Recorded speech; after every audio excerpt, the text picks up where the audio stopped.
Africa Science Dialogue, closing the gap between science and society.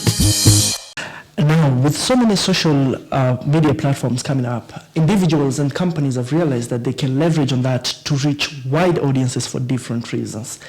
And as this becomes easy, so many people are also taking advantage of this wide reach to do quite not very nice things.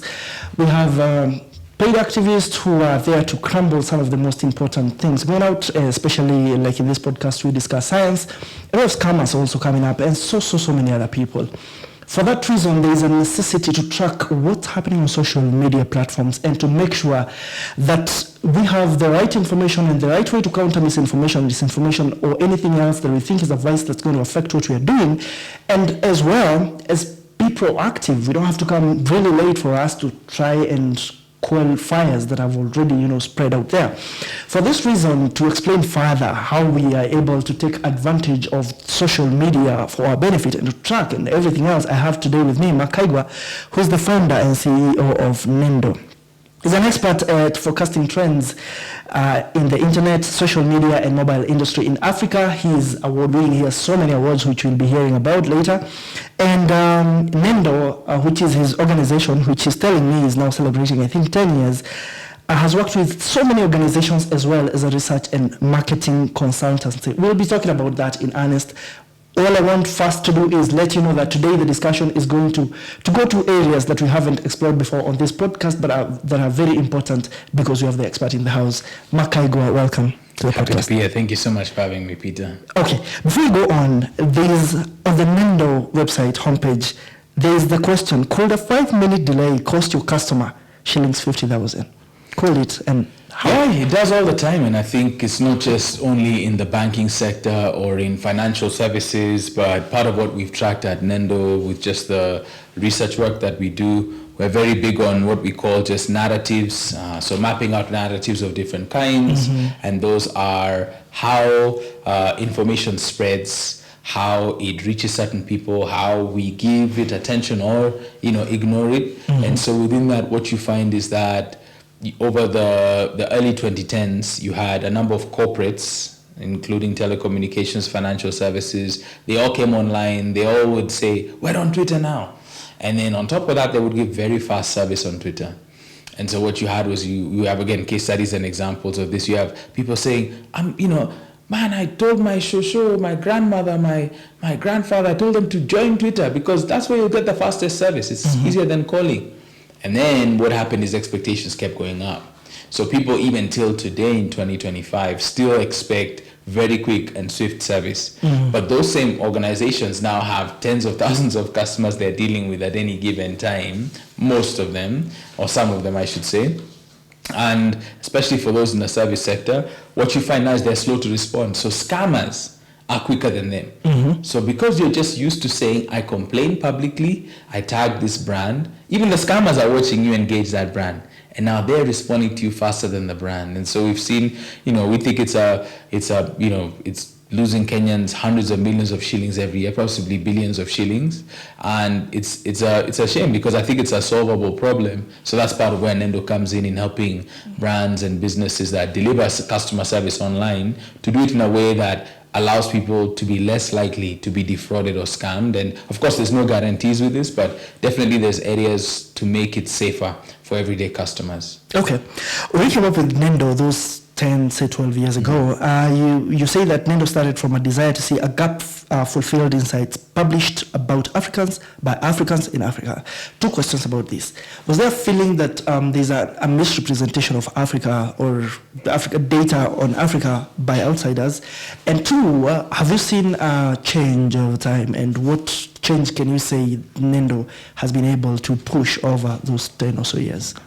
Yeah, I think that Nendo began because we saw my teammates and I just over the years that when you're looking for insights around trends, you'll find them come from Europe, you'll find them come from America. When you look for trends to do with social media, mobile phones, the internet, you see them being very Western-centric. Honestly, even me, an example of this, which is from somewhere else, is in Kenya, we say Gen Y, Gen Z, we say Gen Alpha. We might even say boomers or baby boomers. These have nothing to do with Kenyan society or Kenya. They're not even constructs that are as applicable to us. Of course, they're shorthand, but they're Western shorthand, particularly American shorthand, right? In Kenya, for example, at Nendo, we find it more helpful to look and ask, when did a person come of age? When did they enter their prepubescent and teen years? Under which president? That will teach you more about their view of authority, social cultural norms, power structures, their view of information, entertainment, media. So you could be like, oh, this is during like this phase of President Moi, or this phase of President Kibaki, or this phase of so I give that as an example of where we've adapted so many things wholesale, and sometimes we don't even question them. And so Nendo really exists to show that we have our own ability to think around our own societies and cultures and the ways that we use technology, even AI.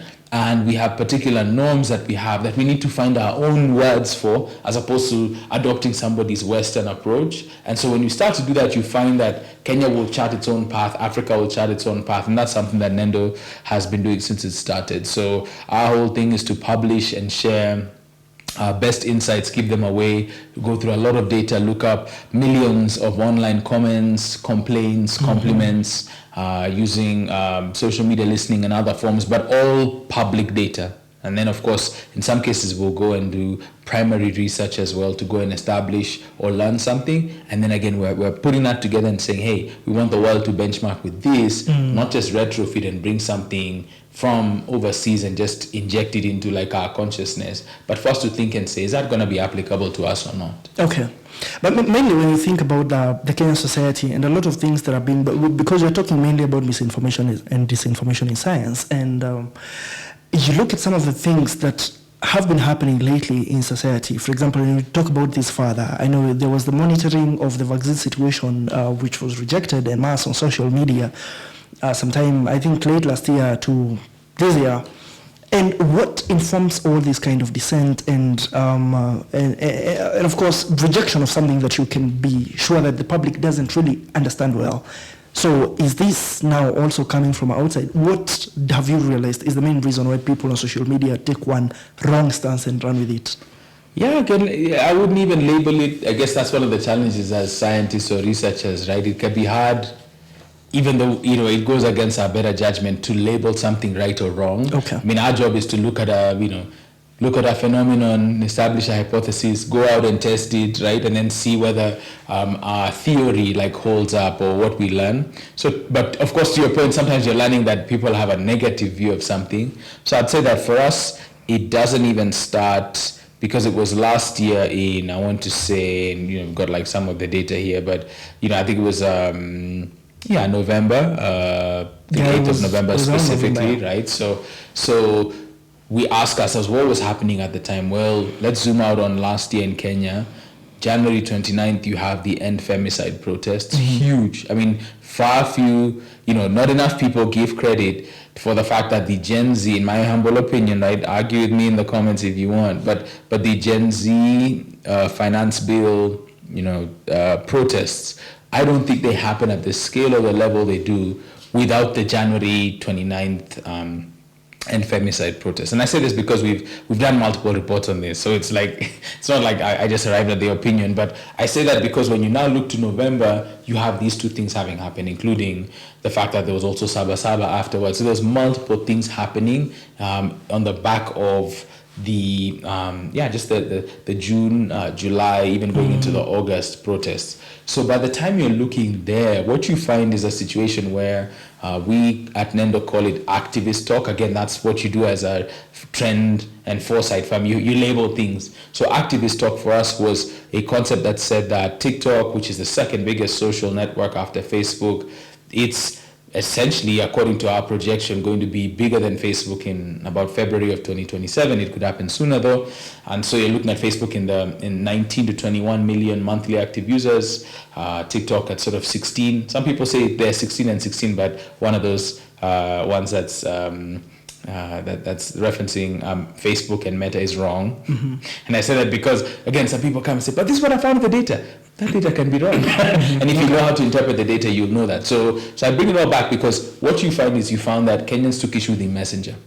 Okay. Not the message. Okay. And it was not necessarily Kenyans who had what you call skin in the game, meaning these are not necessarily people from the dairy or the pastoralist communities specifically. They were just Kenyans who had a problem with the regime and the leadership of the regime, as far as we can tell, and took issue with that. And what they saw is that because this is an opportunity for public compliance, right, public trust in the government, right, and people now started drawing, again, thanks to mistrust, their own misplaced conclusions. That's part of where misinformation can come in, right? I am seeking to connect evidence that doesn't have a material connection, but I have a theory, or what some people call a conspiracy theory. And from that, people go and they say, you know what, I never trusted this all along. And now what you have is you have people adding fuel to the fire. What makes it worse throughout all of this on the full year is that platforms like X really removed a lot of the safeguards around the spread and sharing of accurate information. And so what happens now is that X's creator program will pay people regardless of whether they're sharing factual or inaccurate information. They will just pay you for engagement. And so there's a bunch of people right now who basically trade in what's called engagement bait or rage bait, even here in Kenya.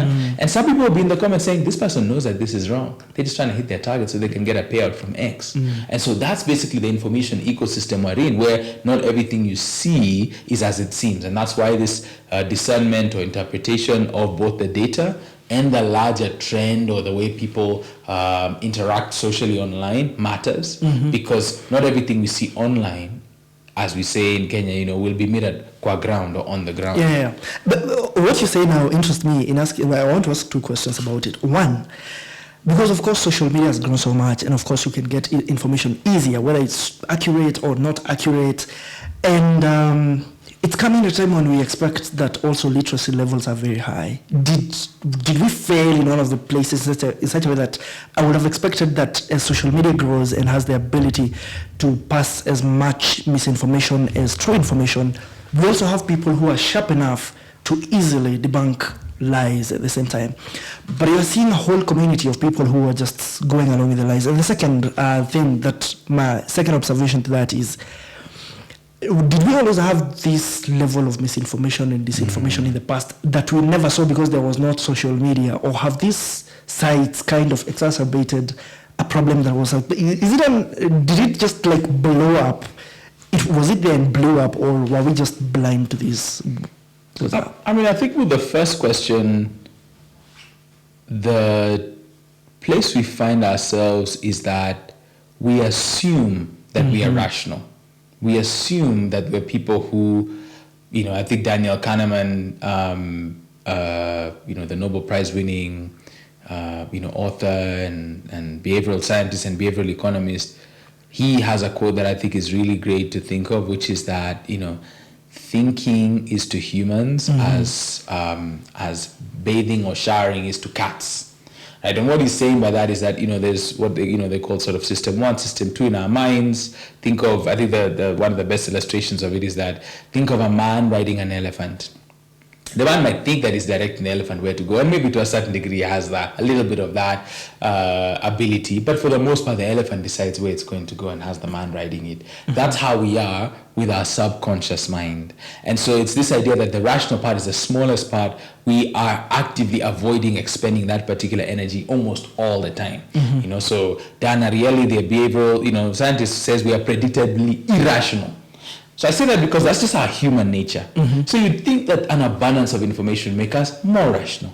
You'd see that, that our Wikipedia and footnotes and we're here on the Africa Science Dialogue would make us, I want to gather information, I want to think clearly, but you have multiple, cognitive biases, shortcuts, and essentially like tricks that we use that essentially become normal for us. And why I say all of that is basically to mean that even in the past, when you go to things like bar talk or stories, like Kenyans love this aspect of spectacle and story, even if it's at, taking some liberties with the truth. We've not necessarily been people obsessed or focused on, like first principles or like sort of immutable, like facts and the truth. And instead, I think we can be economical with them. I mean, there's no better place to look, for this than through our politics, right? Where it's so much about spectacle, it's so much about, what I'd call showmanship. It's not about facts. It's not necessarily about governing. It's not about, even though, of course, the Constitution in good faith would have these things in the letter of the law, the spirit of the law is not always there. And yet you go and you find Kenyans, again, doing this cycle every 5 years and looking at the type of lawmakers we elect. You sometimes have, again, competent, educated, rational, qualified, men and women that should be serving in elective office, and yet sometimes they're not the ones who get there, which just shows again that it's not like there's a part of our brain that is disconnected from that. It's a human trait, and it's not just us. We're seeing it all over the world with a larger reset around just political figures in general. So what that says to us is that social media is not responsible necessarily for swaying us one way or the other, but I think it has certainly created some harms or some challenges when you look at things like echo chambers. So when you look at conversations around biotechnology or vaccines or genetically modified organisms or just science and evidence in general, you find that in some cases there's a deep mistrust or a growing mistrust in scientists, in academics.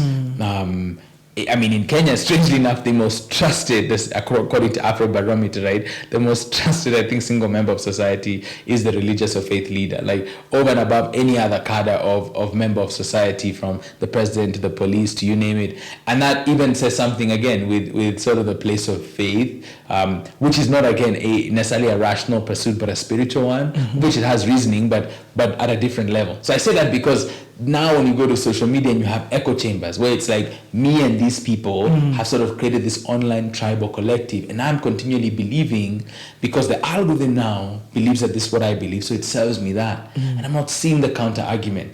I'm not seeing the shortcomings in my reasoning. I'm not seeing other people have good faith conversations. So I believe what a law unto ourselves. And so in some ways, it's us versus them. And it's part of why even the government attempts so much to influence the narrative, even though they might have very little control over it, right? Propaganda has to be there because it's part of just trying to flood the zone with a counter narrative so that there's multiple ones, as opposed to letting different ones establish and entrench themselves in the minds of Kenyans. So it makes some of these other counter arguments hard to escape, even though we might be like, but I don't believe that at all. I don't think that's actually true. The point is you have to weigh it relative to other points of reason. And they're just like, at least let it be 1 or 4, as opposed to sort of 0 or 4, in which case it doesn't have any mind share at all. Yeah. And I hear you when you talk about biases, because, for example, the vaccination against foot and mouth disease and PPR was supposed to benefit 22 million cattle and 50 million goats. And you think, on a normal scale, and earlier this year there was measles vaccination among children that of course caused a lot of uproar as well. And I was thinking, I don't know if I'm right, and I'm glad you're here, you can answer me this. A lot of these people who are making noise about the vaccines on social media are not the cattle owners, are not the goat owners, or are they?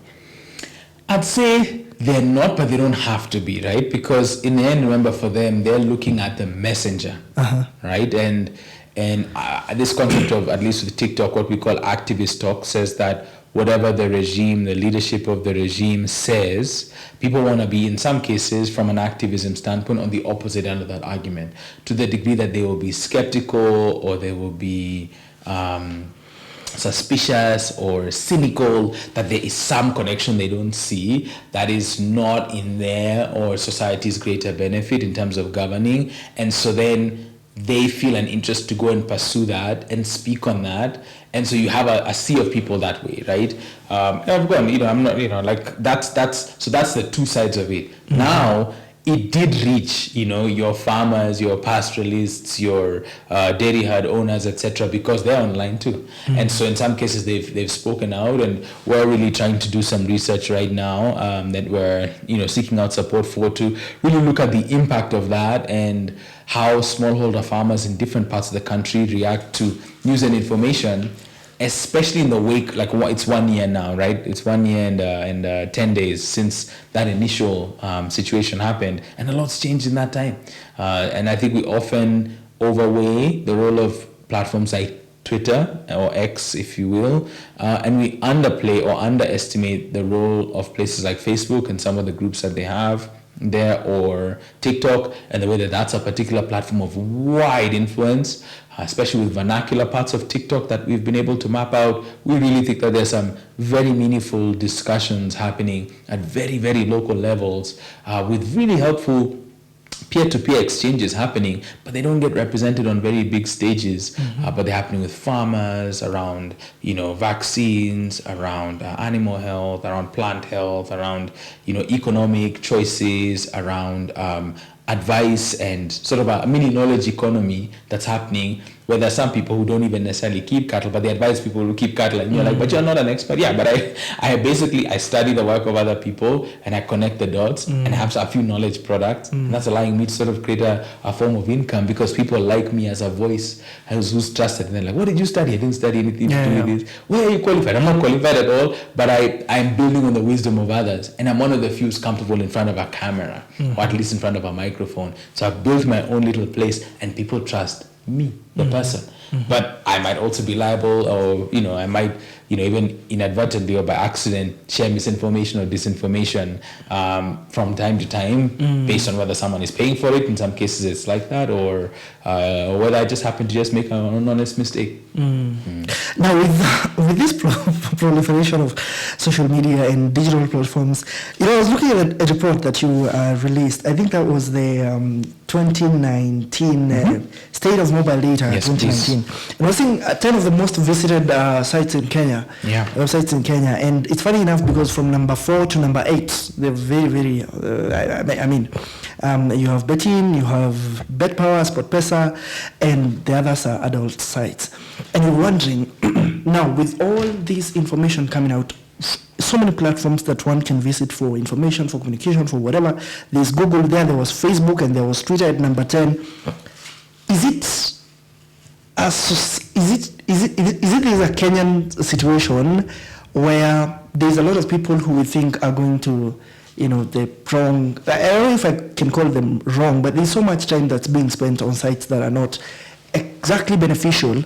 And then these are the same people who are coming to contribute to such topics as the vaccine topics, while we can see exactly where a lot of the national attention is going, if you get what I mean. Yeah, I think it's a great question. I think that's the thing for us as Nendo, is being one of the sets of companies or people who, what we're trying to do is put out information that shows and holds up a mirror to Kenyan society. So, for example, we have what we call the 5 S's. Well, now we call them, they were the 5 S's in that report. Now they have 7 S's.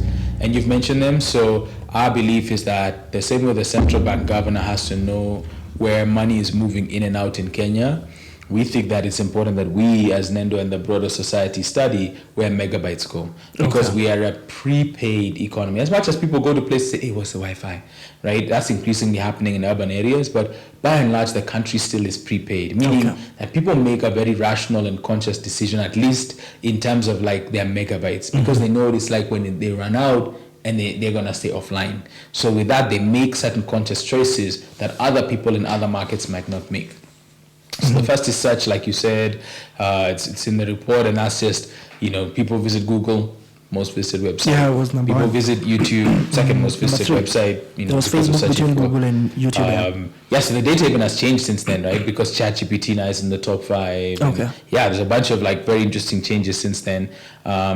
The second one is sports. So sports betting is a massive pastime here, and that is both, you could call it entertainment and escape, right? Because gambling, games of chance, especially what are called crash games or online casino games, those are the ones that I think we take sort of exception to, because those those tend to be particularly challenging with how fast they run, how quickly, a person who is showing the behavior of what you'd call a problem gambler can enter into, a negative space, in terms of like their position and their desire to wager a certain amount.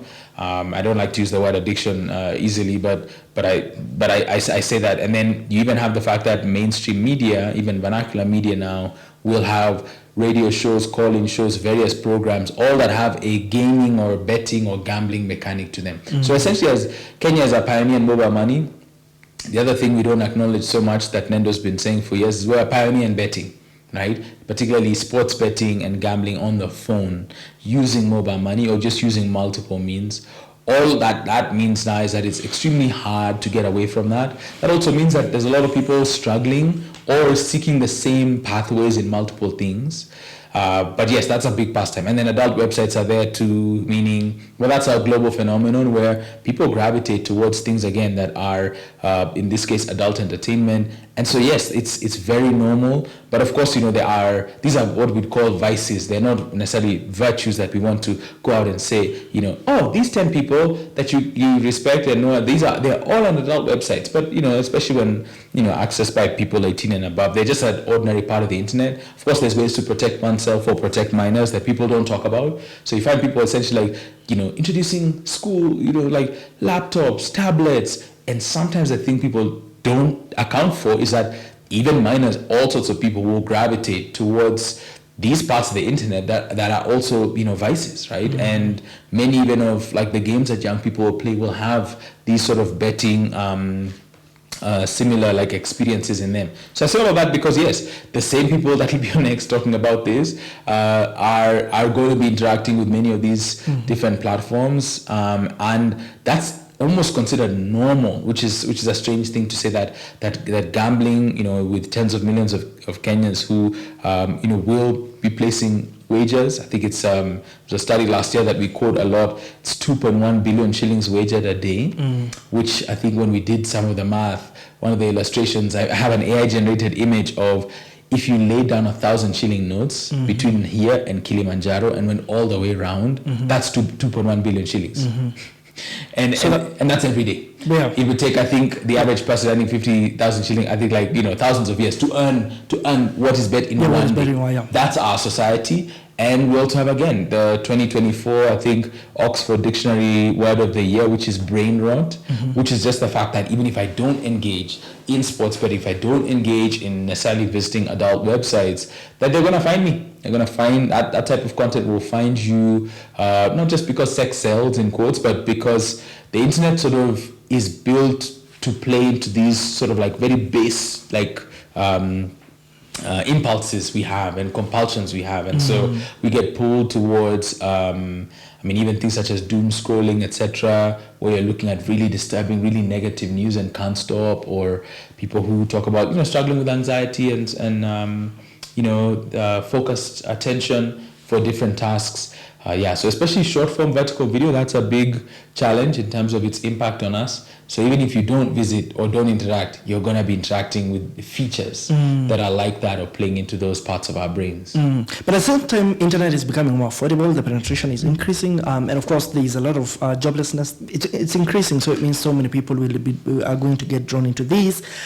Sports gambling, of course, is increasing. With time, there are more companies. There is even one called, let me not mention that one, that my friends were asking me if I've ever heard about the other day, and it's owned by a celebrity. I was like, this guy had told me personally he would never introduce such a thing. He would never actually himself gamble. So many things are happening. And I'm thinking at the same time, we as scientists are fighting very hard because we are thinking about food security, we're thinking about climate change, we're thinking about many other things. And you can actually always see that every single time you preach some of these rational, logical things on socials, that's not where people's minds are. Like you say, brain rot. These things are finding people elsewhere and taking away all attention. You already have to deal with commercial activists. You already have to deal with the social media kind of wave that goes in the wrong direction all the time. Do you think now, talking to a scientist, that there's a way that science can manage, amid all this noise, to stand out on socials in the future? Now, because we largely feel like that's not where people are interested in going, or discussions people are interested in having? Wow, I mean, I think the biggest challenge is, you might have heard of this phrase by, his name is Cory Doctorow. I can't say that on air, but I'm going to describe the phenomenon. It is bleepification, right? You just look it up. If you look for Cory Doctorow, you'll find it. It's a word that loosely sounds like the word sit, but but essentially it's how all these tech platforms started by attracting users. There was a time that, like, again, Google was free, was easy to use. So was Facebook. Oh my gosh, I can meet all my friends. And then what happens is, after they've attracted enough users, they change the experience for users to attract businesses. Okay. All right. And then they optimize so much around businesses. Oh my gosh, reach millions of people for free. Remember, there was those days when people were like, social media is free, why don't you use it, right? And then what happens is they extract value from both of them and actually ruin the platform for both people, but people can't leave. And so what happens is that's basically the age that we're in. You and I and every person watching or listening to this podcast, as long as you're on the internet, you have a dollar amount above your head of the value you have to the shareholders of many of these companies. And their job, many of them being publicly traded companies, is to maximize shareholder value. That's not about spreading science. It's not about spreading facts. It's about increasing time spent. It's about serving more advertisements. And it's about essentially finding the ways to hook people. And so one of our trends, as Nendo, every year we publish trends. And last year, about this time, December, we said, one of the ones concerning us is what we call the zero-click internet. And we don't get to choose, it's just how it is. There are platforms, and it's emerged, and it's, of course, been confirmed as true, and it has specific Africa implications, that they punish people for putting links. Why? Because your link to your science paper is going to mean that the platform recognizes you're trying to lead people out of Twitter. I'm going to demote your content a bit. Okay. And so if you've ever seen on LinkedIn, people saying link in the comments. You have to comment under your own post now. Okay. And that's where you put the link, because if you put it there, that is going to be seen and slightly given a haircut, right, to stop you from reaching as many people. Why? Because you might be leading people out. And we're supposed to maximize for more time. Same on Instagram, same on TikTok, same on Pinterest, same on Snapchat, same on Facebook. So if same on X, it's the same across these platforms. They all want to keep you there longer. And so what do people do? They put screenshots now. What do people do? They put the link in the comments. They hide it, right? What do people do? They remove the URL to make you have to copy paste and put something back. I see that all the time.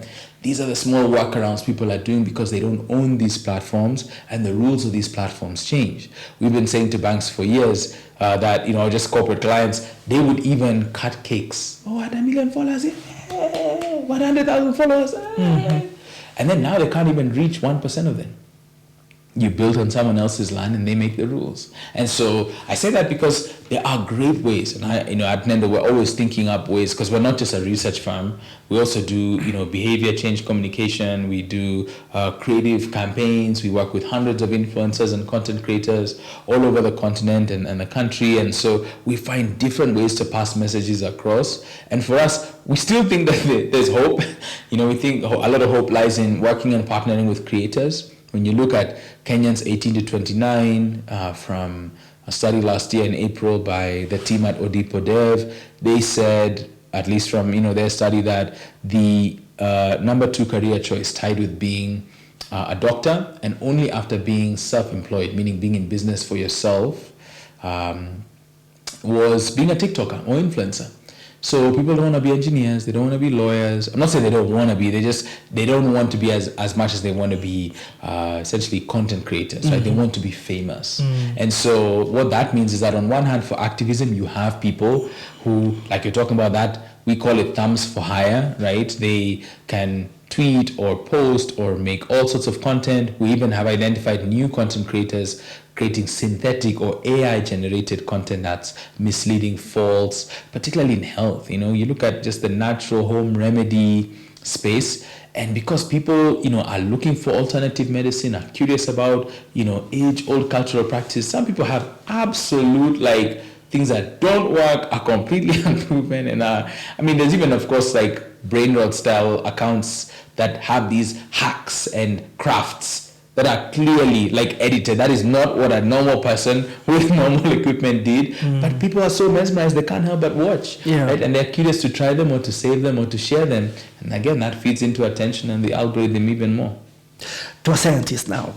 You're talking about the demotion because you've put your link up there. You want people to go and watch your link, but the algorithm just doesn't want you to do that. It wants people to stay there a little longer, and you're getting punished for it. You're a scientist, so you're feeling you're not having the impact you would want to have on social media. And at the same time, every single time you feel you have interactions because of all the false information that's moving around and the influencers doing their thing, and of course these paid activists we were talking about, you get a lot of insults, you get a lot of character assassination, you get a lot of stuff like that. A lot of these scientists who have spoken about do not want to try to be on social media at all. They feel like it's not worth their time because they're going to interact with people who are just going to spoil their days. They feel like they will have to start explaining everything from... They don't want to do that, in short. What possibly can we do to make sure that this science finds space on social media, and the scientists themselves who understand this science very well can come on and not feel like they're being like completely intimidated, they're being pushed out and everything? So what do? Would we just give it up and go to back to world school conferences and stuff like that? No, I think the exciting thing that we're seeing is that there's a new crop of scientists, academics, evidence-based thinkers, researchers who are in some cases becoming natives of this new media landscape, and that's in some cases overseas, but they are sharing wisdom. I think there's a great appetite. So let's just start there. I feel like there's a concept known as the Wikipedia rule. It says that, and this is not an exact science, but in principle it says that the vast majority of people are lurkers. That means that they look and they leave. They don't end up posting anything. They don't end up liking. They don't end up sharing. They don't end up commenting. And so what you have is you have a smaller percentage, 9%, that will look, linger, rather they'll click, they'll like, they'll share, they'll email, they'll forward, they'll WhatsApp, they'll comment, they'll participate in some material way, but only 1% create. And so what that says is that if you're a scientist and you're watching this or listening to this podcast, for me, all I can ask you to do is to participate.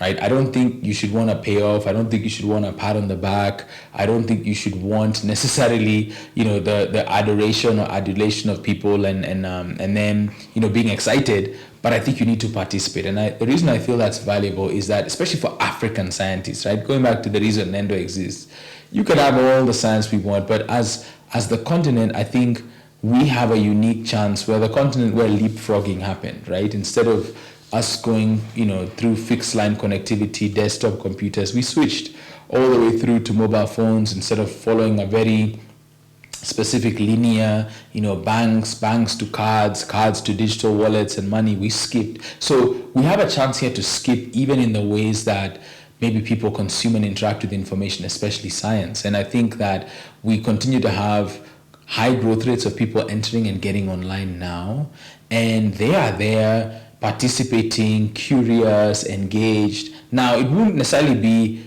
that, hey, let me tell you about this randomized controlled trial and this scientific breakthrough that I'm going to use very couched and very technical language to explain. I think part of it is there's a simplicity in explanation. But of course, we don't want to simplify to the point that it is, it dilutes the actual substance. And that's why I think that there's no way to prescribe any other formula apart from to participate and see. Because, like I've said, if you have 90% of people as lurkers, that means that there's a very winnable audience there. They might not be the ones complaining to you or making your day go badly, because that's still going to be a fraction of a percent, but they will be there and they're actually seeing and interacting with the content. And for me, I just don't think in 2025 that as a scientist you can at least be comfortable completely being a hermit and being completely disconnected. I think media training skills are valuable. I think the same rigor, right? The hard work is essentially done with the science, Now we're talking about dissemination, distribution, and it's not, conferences are great and peer-to-peer sessions are great and peer reviews are great and, papers for conferences are great, but there's this idea of being able to put it in a tweet, right? I think there's a bunch of, again, like, love them or hate them, but there's what's that book called, popular science authors that are doing such a great job of this, right? The Adam Grants of the world that have, the Ethan Mollick, at Wharton, and I don't like that. I'm only talking about Americans, right? There's great great Africans as well, and women to be, more precise. But I say that because what they're doing is they're thinking in public, and they're taking even some papers that have not gone through the full rigor, but they are presenting them in ways that people can really engage with and interact with. Yeah. Which is very important because we tend to feel like every single time you're doing the peer-to-peer thing or you have the conference thing, you only end up associating with people who already understand what you're doing or some level of what you're doing, which leads to a very, very loud echo chamber. Now, you've done remote work and in-country experience, work in Africa and have experience in over 23 countries. I want to know, are the countries quite the same? Do you usually see some difference based on probably the economic well-being of the people or whatever, like the locations? Because I believe you've done in North Africa that, those Arab countries, it could be a little different from some other countries down south. So I want to know exactly how is the experience in social media in some of these places, and especially where they have so much else happening in their countries, civil strife, drought situations. How is it across the continent? Yeah, I think for me the thing I'd say is that there's Africa is still 54 countries, each sovereign, each unique, each quite bringing about its own flavor and expression, and so I'd be the wrong person to paint with a broad brush. However, things like the 5 S's, or it's like search, sport, sex, social, stories, and then we have simulation for AI and streaming, mainly legal streaming. There's certain things that cut across, and that's what we're always so excited to try to find out, and even see that they cut across even in other emerging markets, and maybe less so to a certain degree with Western countries. But I'd say that is very interesting to us to find. You find, of course, there's like big changes between the Francophone countries and the Anglophone. You find that there are, some particular nuances or changes with your MENA region, your Northern African countries, right? Because they'll, identify a bit more with, again, Middle East, North Africa. They'll have that, besides the sort of Arabic and sort of, like language ties, of which then you might say a Sudan has more in common, say, with, with an Egypt and, and like a Qatar, right, in the Gulf, than it does necessarily with, like, say, an Egypt and a Kenya, right? And those are some of the sort of tensions and interesting bits that are differences. We're still the world's most multilingual continent, also 2,000 plus vernacular languages. So even in a world of AI, of course, one of the big exciting things for us that we're experimenting and exploring with is, what does it look like to have a world where with AI there's just this very unique approach where people can interact with large language models offline and maybe even in their own languages and get some of their own cultural, knowledge or wisdom. And also now, there's something that you say in your Nendo says that data drives us, intuition guides us. Yeah, we say a lot of things. Yeah, but that's one of them for sure. Yeah. So I'm trying to wonder. We have a lot of data that's kind of, and Nendo is actually tracking the data and trying to make sense of it. I don't really understand the intuition part of it, especially because now we're trying to solidly use the data to inform decision. And is it related to what you're talking about what human beings are irrational, everything? I don't know. What does that mean? Africa is the cradle of mankind. We are, in many ways the home of sort of like, stories, like storytelling. I think before, the arrival of any sort of external settlers or, external influence to the African continent as a people, you have so much value that's captured in our oral history that the data, the history as written by, like Western sources just might not always like tell a good story of, right? And so there's always that question of, tales of the hunt will always glorify the hunter, right? So I think what we mean by intuition there is just like a pursuit for observation of everyday people, which is a form of like gathering intelligence and data too. But it's that idea that like even within us, there's feelings around what feels right and wrong, and we find that whether you're doing ethnography, of which that's the pursuit of that, or cultural anthropology, or different types of like research methodologies that have us interacting quite intimately and closely one-on-one. We were basically saying, in a world where I could show you a million tweets at the snap of my finger, we love also to talk to people on the ground, because you find that what's online doesn't always necessarily correlate as strongly completely offline. You had a vaccine quiz around COVID-19 on the website, and once people feel that, what next? And you have huge numbers of people feeling that. And as Nendo, what do you learn from such quizzes, from that specific quiz?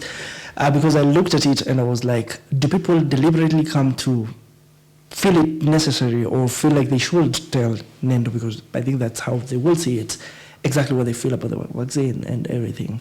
So how do you push people towards feeling that, and later on, how do you use that data? And also, attached to that question, the data you collect, is there a limit to what data you are able to collect, even on socials, and how you can use it? Yeah, so I think, really glad you found the quiz valuable. I think how that started was after the 2017 election here in Kenya. That was the election that it was later apparent that Cambridge Analytica, multiple global corporations were all involved, and brought a level of really aggressive messaging, rhetoric, and of course used social media and internet platforms to really sow discord and division in society. So we had captured at Nendo hundreds of examples of what that looked like, from the ads to the content to fake websites to just all manner of things. And I had made a few different types of talks that I would move around different parts of the world, think tanks and places like that to give, talking to policymakers and all sorts of people. And I remember getting challenged by a gentleman based here at the U.S. Embassy, a Kenyan working there. And so, the gentleman, he said, look, you have all this narrative, but you've not come up with any solutions. And so, it was very encouraging for us because, his name is Amos Rono, he's in the public diplomacy division. And, it's just that aspect of saying, look, are you going to go out to different parts of the world and just say that there's problems, or are you going to come up with a solution? So, using the Young Africa Leaders Initiative, or collaborating with them, we got a small grant to essentially hack or put together the first version of the quiz. That was 2018. And then we launched it with the Young Africa Leaders Initiative. So you took trusted voices, people who are in WhatsApp groups, communities, and said, hey, let this quiz get out to people. And the idea for us with the quiz is interactive, right? So what happens is you have the chance to choose, and you can make the right or the wrong decision, like you said. And then from there, you get a score rating. And the idea is, you now want to go see, how do I compare to my cousins, my relatives, my friends, my peers, my coworkers? And there's a virtuous cycle there of sharing now something positive. So Stop, Reflect, Verify was born that way, and it's still available at stopreflectverify.com. And so we've done it in multiple situations. The one on the website is actually different because we did it in the 2018 general election and the 2022 general election and COVID-19 and on vaccines. And it's a system that basically has us partnering with all the fact-checking websites. That's Africa Check, PESA Check. Those are the two we've partnered with, but we've partnered with others too. And the big challenge, and this happens to scientists too, this is the misinformation. It's huge. So everybody has seen that thing and say, see, I told you, I knew this is, Then the scientist comes out, or in this case, the fact-checking organization comes out and posts something, and it's this tiny. It doesn't have shares, it doesn't have views, it doesn't have likes, it doesn't have traction, and here's the misinformation. And here are all the people that shared it, they don't see this. So Stop, Reflect, Verify bridges that gap. How do we do that? We create the quiz in between, and then target the quiz at the people who would have likely shared or spread the misinformation. So we realized after a while that we couldn't just create an amazing quiz that could help you change your behavior, change your mind, or reflect on the ability for you to stop, reflect, and then verify before sharing. We had to literally market it. So anytime we've done our Stop, Reflect, Verify quiz, as Nendo, we reach millions of people. And we don't want the people who visit fact-checking websites. We want everyday Joe, Jane, just ordinary Kenyans, Africans, because we want them to come and test their knowledge. So to your point now, so when we know that we're actually going out and running a campaign to attract people. One year we even built a version of the quiz that took place inside of Facebook Messenger. So you didn't have to leave Facebook, again, the zero-click idea. So we sacrificed website traffic for that. We've done a podcast, we've done like multiple like different like media assets to take the concept of the quiz to different places. There's even a version of the quiz that can be done in a hall offline with like just people, with a quiz master, just because of like we don't want people who are in data constrained environments to miss out on the insights behind the quiz and the thinking that it can help them see and know.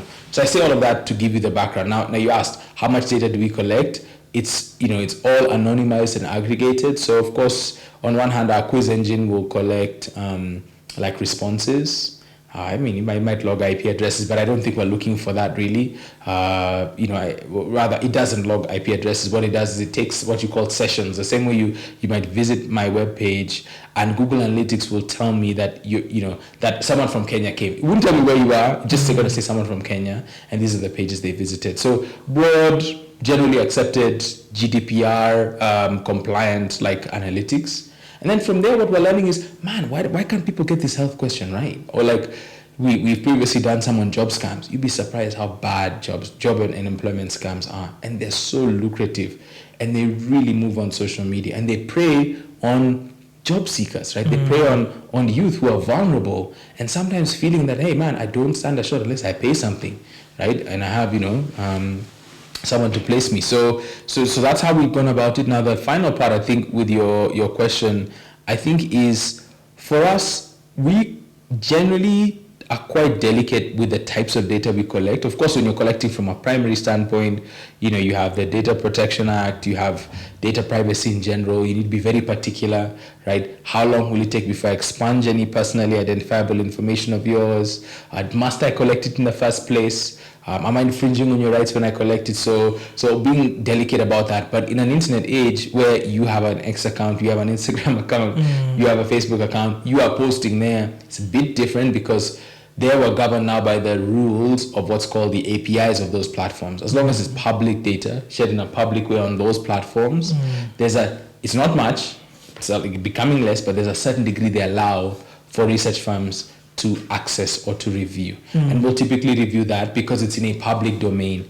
It's not private messages, it's not DMs, it's not black magic. That's normally what I say, because some people think that, like we don't have any of the technology that, say, the intelligence community have, which is, again, typically for, law enforcement or for, very advanced like uses, where ordinary sort of like Kenyans using like essentially what people now generally call open source intelligence, these types of techniques and social media listening to do that work. And in the case of Stop, Reflect, Verify, any of the quizzes, we really think that quizzes have the potential to help prepare people and prepare their mental pathways for areas that they could be vulnerable. But then you can't then go for somebody who is typically somebody very rational, who second guesses, because then they're a little bit lower risk. The high-risk people are the ones who believe that they're confident, believe they can spot things, but they have a false sense of confidence, or they're actively spreading misinformation and don't know. And there you want to target them to sort of hook them and see if this quiz can get them to reflect or even change their minds. Yeah.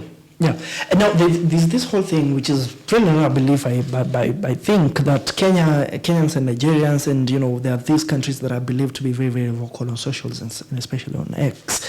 And of course, there are countries that people normally say, oh, we don't know what's usually happening in this country. They are never involved in socials. They are never in war. They are not in football. They are nowhere. Do you feel like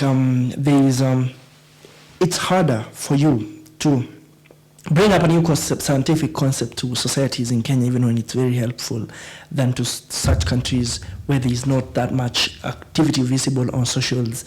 Like, is it harder for you to drive a narrative that you want to drive through a Kenyan audience than you would, for example, through an audience in some of those countries that are not the bullies on X or stuff like that?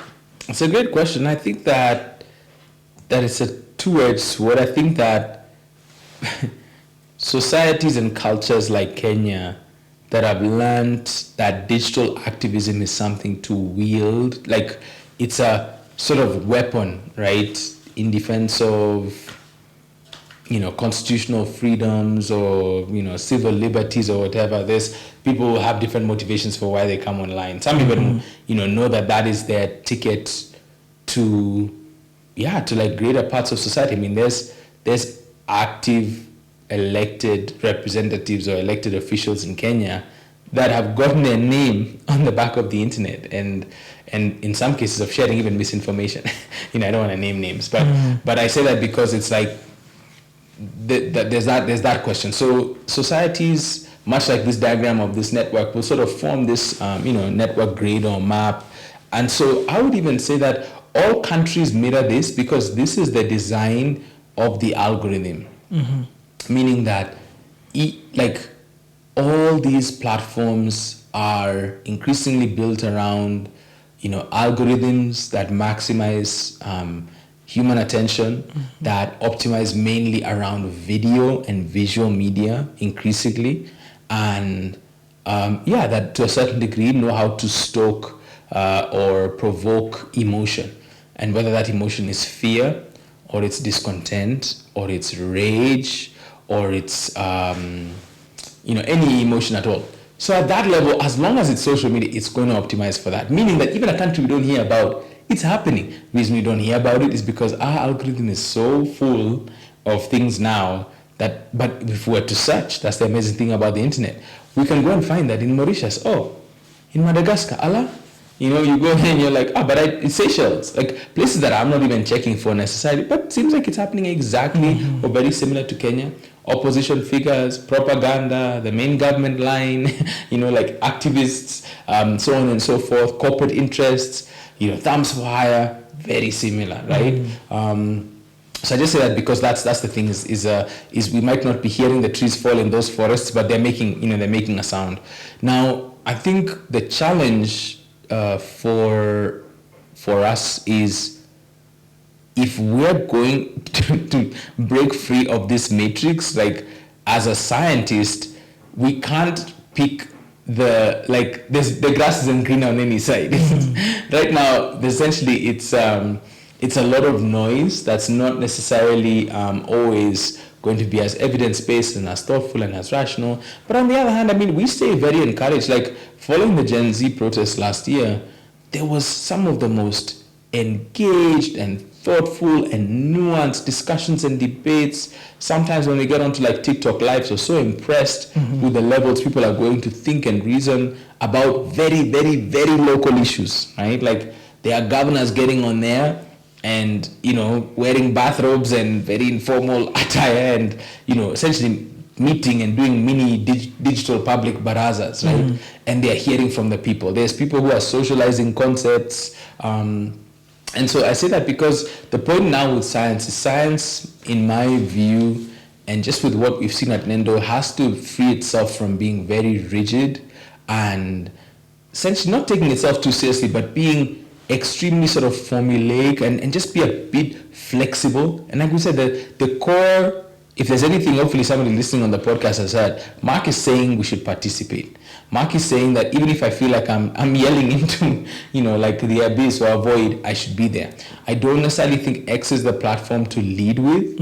I actually think to participate on TikTok and Instagram in video is where to start from. Okay. And the reason I say that is because I think in Kenya we overweight and overplay the hand of X. I think we significant. In our opinion, last year the Gen Z protests do not happen at the level they did with the national impact and significance, not because of X, but because of TikTok, right? When the finance bill was translated into 17 different vernacular languages, Yeah, you could say a bit of it was on TikTok, but it was not done in writing. It was done on video, and those videos were on Instagram and TikTok, and then WhatsApp, and then Facebook. And so we tend to sort of see and put X on a pedestal it doesn't belong. Like, to put it one other way, right? If I told you that, I'll have you guess because you've asked me all the questions. How much bigger do you think Facebook is compared to X? Just if you had to take a guess.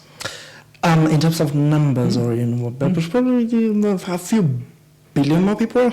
No, in Kenya specifically. Oh, in Kenya, yeah. I wouldn't know the Kenya numbers, but I know, of course, Facebook is a little more. Yeah. Okay, not a little more, but much more. But now, if you have to guess, you say like 1.2 times as big, twice as big, something like that. Just 1.5 times more. Yeah, but it's 3 times. Oh, that's big. Yeah, like that's big. And that's even me being conservative. Some people would say that it's going to be, goodness me, like one estimate would put it at that Facebook in Kenya, just with one of the numbers that Nendo has run before, is 7 times bigger than X. Oh, why? So I just tell you that because X is not the X is a place that before the protests of last year, people were uninstalling that app. They found it toxic. They found Elon Musk's changes to the algorithm to be not particularly helpful because you started to see a lot more engagement bait, rage bait. You start seeing people fighting. You can't make Elon Musk get off your timeline. Yeah, so, but is the feeling that that's where you get the people who really matter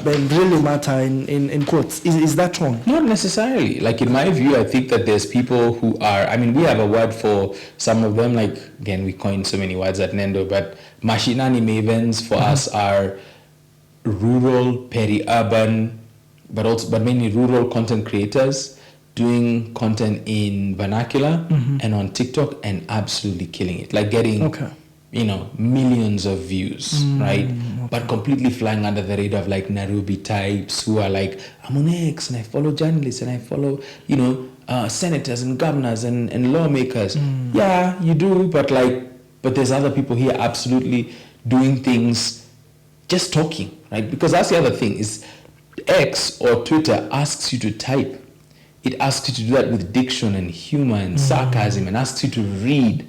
TikTok just says, just keep your eyes here and keep your ears open. So even people with lower functional literacy or just literacy in general feel a bit more at home somewhere like TikTok because it's like, I just have to sit and listen. And soon TikTok understands a language. You're like, how do TikTok know that I like, Meru music or that I like, Somali folk songs or that I like, Mijikenda, like comedy. It just knew. And once, of course, it figures that out, then, of course, it feeds you more of that. So I say that because that's the part. Like, we think that X is the center of the universe. I think, and I love X. I have the biggest audience of all of my audience is on X. So, but again, I'm a researcher, right? Like I'm a, somebody thinking about campaigns and the design of news and information. And so I am very convinced that even for scientists, if you're afraid of being canceled on X or this, that, the other, just get on TikTok. Do one video a day. TikTok has lowered the bar on every single measure of what content looks like. You don't need a ring light. You don't need good sound. You don't need good lighting. You don't need a good phone. You don't need whatever you think. You don't need this mic. TikTok has said just start now. Yeah. You don't even need to be, again, and so you don't have to be long.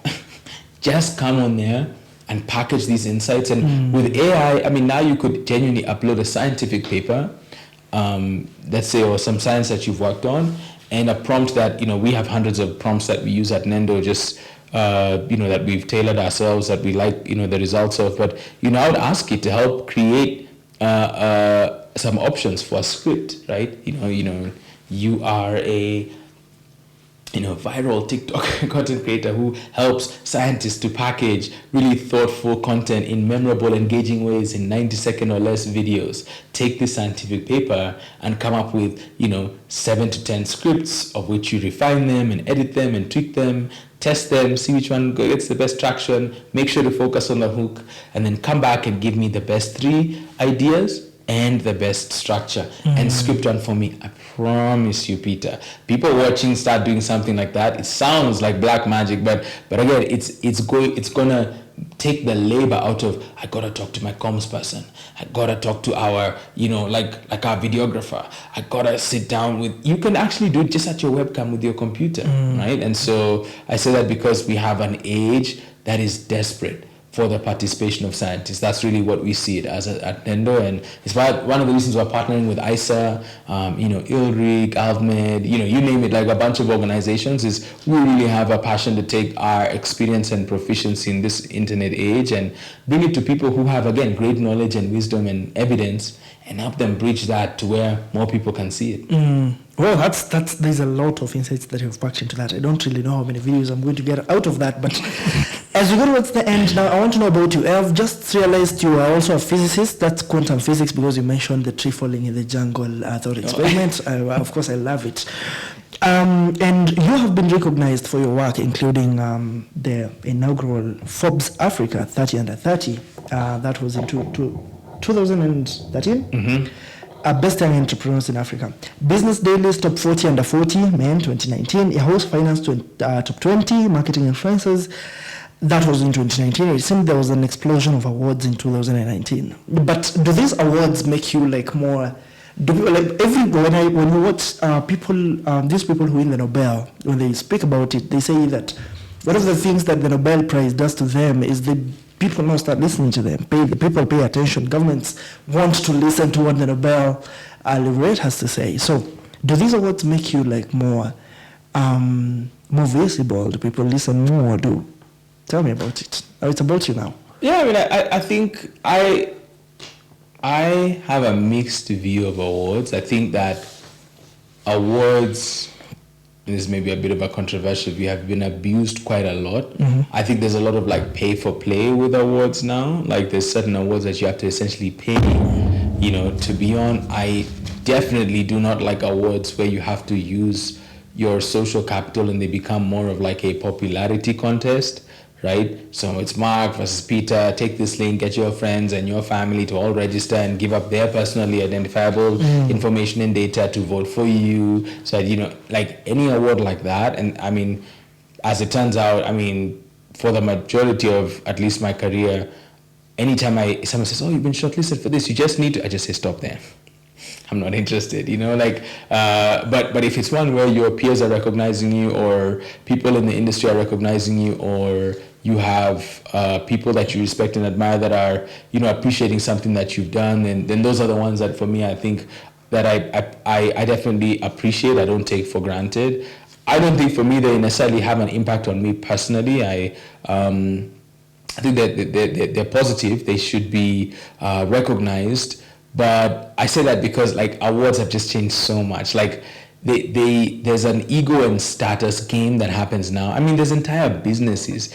Some of these businesses also sell like degrees. You might have seen that. Like they'll sell certificates or degrees that you basically don't have to attend, right? But they'll give you the illusion or the impression of academic credit, sort of questioning, the integrity of that. So I say that because that's the challenge of talking about awards in general, is that for some people they'll desire some of these and be discouraged at the fact that it seems like there's people preying on the fact that they want this recognition. There's also a lot of people I know that are far better entrepreneurs than I am, that I've never been on those lists, or they are far more thoughtful or impressive entrepreneurs, or researchers or marketing thinkers than myself. Obviously, what I appreciate is the company of people that I've been in those groups is really, really amazing. I think the Business Daily one is I really liked just the people I got to meet, and that's lovely because you get called to this ceremony, you get to sort of see again your peers. It's similar with Forbes a bit, but